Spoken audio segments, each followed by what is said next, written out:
მოგესალმებით მეგობრებო, ეთერშია GeoTrader-ი. მოდით გავარჩიოთ შექმნილი სიტუაცია ბიტკოინზე. ვაიკოფის თეორიიდან გამომდინარე, იმიტომ რომ ის რასაც ვიძახდი, რასაც ვარაუდობდი, რომ ფასი ამ დიაპაზონიდან ამ უკვე შეიძლება ითქვას თამამად აკუმულაციიდან ავაზევით თითქმის ნელ-ნელა ხორციელდება. ვინც არიცით რა არის ვაიკოფის თეორია, როგორ გამოიყენოთ და ასე შემდეგ. და რაც მთავარია ეს ვაიკოფის თეორია, შეგიძლიათ გამოიყენოთ როგორც ცალკე სტრატეგია, სავაჭრო სტრატეგია, თუ სწორად მიუდგებით და სწორად გაიგებთ ყველა იმ ინფორმაციას, რაც ახსნილი მაქვს ცალკე ვიდეოში, მაგის შესახებ აუცილებლად შეძლებთ ეფექტურად ვაჭრობას მარტო თუნდაც აი ამ ვაიკოფის თეორიის მიხედვით. მე მაქვს ვიდეო გადაღებული ამაზე, აუცილებლად დაგიტოვებთ, სადღაც მინიშნება გამოჩნდება ზემოდან. ესე იგი, მოდით გავარჩიოთ შექმნილი სიტუაცია. იმის შემდეგ, რაც ეს დაღმავალი ტრენდი დასრულდა, ეს იყო 25 ივნისი, ვხედავთ, რომ ეგრევე საპირისპირო მიმართულებით შეიქმნა გარკვეული იმპულსური მოძრაობა. ვაიკოფის თეორიიდან გამომდინარე, ეს შავი, უკანასკნელი შავი სანთელი, საიდანაც უკვე დაიწყო ფორმირება აი ამ ბალანსის, ამ წერტილს, ქვედა წერტილს, ქვია selling climax-ი. ანუ გაყიდვების დასასრული. მოდით მოვნიშნოთ ეს ადგილი. selling climax-ი იქნება აქ. ეს იქნება ჩვენი selling climax-ი. selling climax-ის შემდეგ, როგორც წესი, და ჩვენ კარგად ვხედავთ, აი ეს შემდეგი მწვანე სანთელი იმპულსური, ეს არის წერტილი AR-ი. AR-ი ავტომატիկ რალი, ანუ ავტომატիկ რალი ეს არის იმ მომენტში, ან ეგრევე ვიღაცა იწყებს შესყიდვას, იმიტომ რომ ამ კონკრეტული აქტივის, იმიტომ რომ ფასი მას ძალიან მიმზიდველად ეჩვენება, ანაც და ამასთანავე იწყებენ, ვინც შორტში იყო, იწყებს საკუთარი შორტ პოზიციების დახურვა. შორტ პოზიციების დახურვა ხდება, როგორც იცით, თუ მარკეტითაა, რა თქმა უნდა, ეგრევე ნიშნავს, რომ შორტ პოზიციის დახურვა ნიშნავს მარკეტ ყიდვას, შესაბამისად, მაგიტომაც აი ამ შემდეგი სანთელი საპირისპირო მიმართულებით მიდის იმპულსურად. როგორც ვთქვი, ეს იქნება შემდეგი წერტილი, იქნება AR, ანუ ავტომატիկ რალი. ესე იგი, AR. აი ეს წერტილი იქნება ჩვენი AR-ი. AR-ის შემდეგ, როგორც წესი, ფასი ჩამოდის selling climax-ის დასატესტად. ეს ტესტი ხდება როგორც მყიდველის, ანუ რამდენად ყავს ამ ზონაში მყიდველი, ასევე ხდება ტესტირება გამყიდველის, რამდენად ძლიერია ან სუსტია უკვე ამ წერტილში გამყიდველი. გამომდინარე, აი ეს ტესტირება გაჩვენებ ჯერჯერობით სად ხდება. ნახეთ, პატარა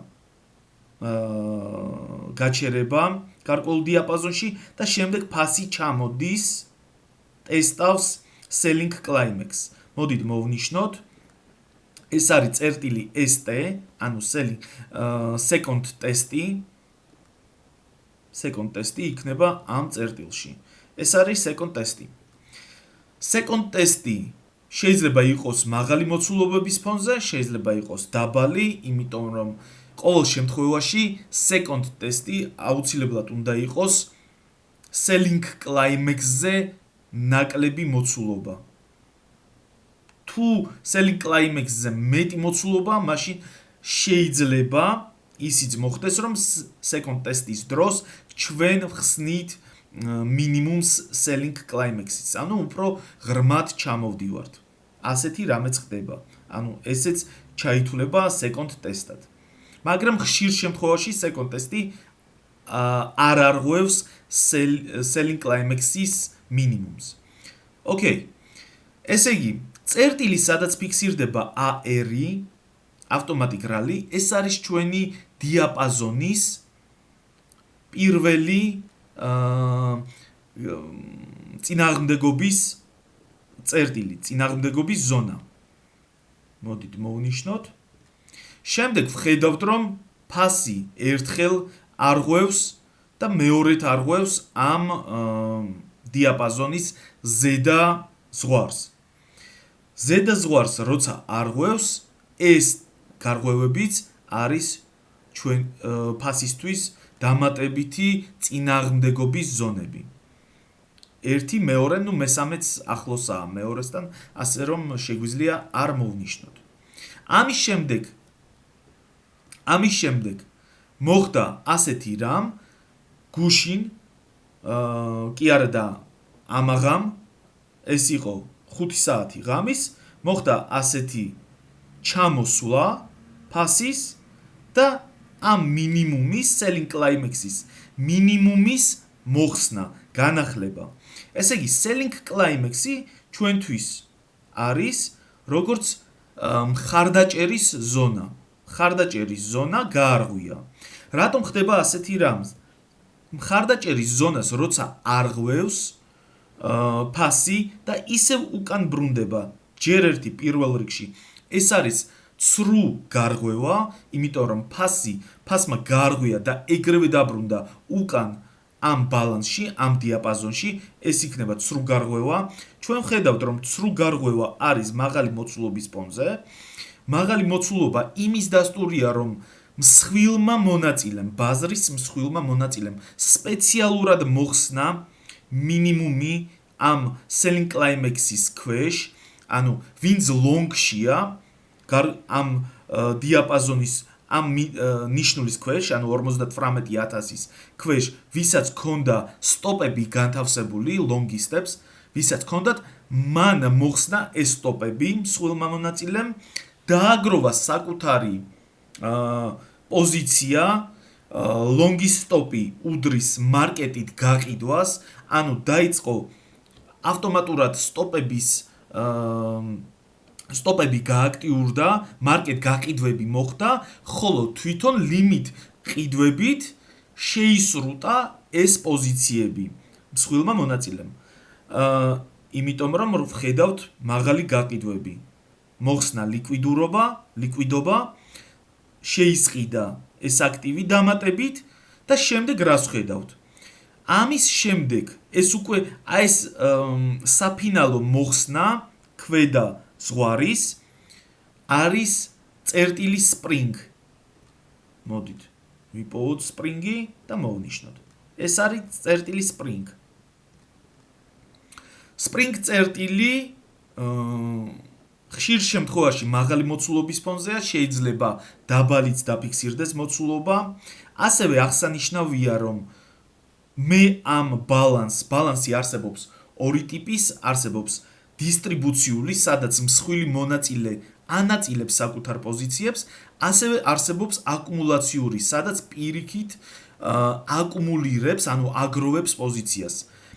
ეს ბალანსი კონკრეტულად არის აკუმულაციური ბალანსი, რატომ? იმიტომ რომ პირველი ფაზის შემდეგ, იმის შემდეგ რაც selling climax-ი, AR-ი და ST დაფიქსირდა, ჩვენ ვხედავთ, რომ ძირითადად ბალანსის შიგნით მოცულობები ძალიან დაიკლო. ძალიან დაბალი მოცულობები შედარებით, როცა ადარებთ, მაგალითად selling climax, AR-ს და ასე შემდეგ, როცა ხედავთ შედარებით მათთან ძალიან იკლებს მოცულობები, ეს ნიშნავს იმას, რომ ეს არის აკუმულაციური ბალანსი. ასევე აკუმულაციური ბალანსი რატომა? იმიტომ რომ დაფიქსირდა spring-ი, საფინალო მოხსნა, ამის შემდეგ ვხედავთ რეაქციას, აღმავალ რეაქციას, ვხედავთ რომ ძირითადად სპრინგის შემდეგ შედარებით აი ამ ზონისა მოიმატა მოცულობებმა, მით უმეტეს მოიმატა აი ამ ზონაში მოცულობებმა, რაც ნიშნავს რომ მყიდველმა დააგროვა უკვე საბოლოოდ საკუთარი პოზიცია და განზრახული აქვს საბოლოოდ უკვე გამოიყვანოს ფასი არსებული ბალანსიდან ზედა მიმართულებით. ესე იგი სპრინგის შემდეგ ნახეთ ჩამოდის ფასი ამ წერტილს ქვია LPS-ი last point of support-ი, ანუ უკანასკნელი მხარდაჭერის წერტილი. მოდით მოვნიშნოთ LPS-ი.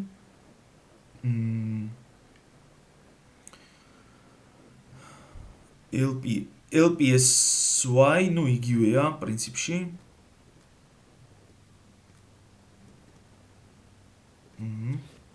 LPS-ი, ოკეი. LPS-ი შეიძლება არა ერთხელ დაფიქსირდეს, არამედ რამოდენიმეჯერ შეიძლება აქედანვე ნახეთ, ჯერჯერობით ვერ გამოვიდა ფასი ამ ბალანსიდან, ცდილობს გაარღვიოს, შეიძლება კიდევ ერთხელ მოხდეს. აი ეს სპრინგის შემდეგ აუცილებლად მისაქცევია ყურადღება იმისთვის, რომ მოიმატოს მოცულობების საშუალო სიდიდე, ანუ მოცულობებმა უნდა მოიმატოს სპრინგის შემდეგ, რომ შეადაროთ საშუალო მოცულობების რაოდენობა ამ დიაპაზონში და აქ ხედავთ რომ მომატებულია. მით უმეტეს მომატებულია აი ამ დიაპაზონში. კი ბატონო. ესე იგი, შესაძლებელია მოხდეს ასეთი რამ კიდევ, ანუ ეს ნიშნავს იმას, რომ კიდევ ერთი LPS-ი დაფიქსირდეს.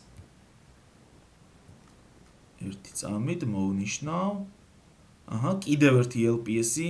შეიძლება კიდევ ერთი LPS-ი დაფიქსირდეს, ანუ შეიძლება არა ერთი LPS-ი, ანუ last point of support-ი დაფიქსირდეს იქამდე სანამ საბოლოოდ გადალახავს ფასი ამ ბალანსს. შემდეგ ეს ყველაფერი ხდება მაღალი მოცულობების ფონზე. ძირითად შემთხვევაში ფასი აკეთებს ასეთ რამეს. იმის შემდეგ რაც უკვე არღვევს ზედა ზღვარს ბალანსის, ჩვენ შემთხვევაში დაახლოებით ეს არის ნიშნული 61,000. მის თავზე ასეთ პატარა ბალანსს აყალიბებს,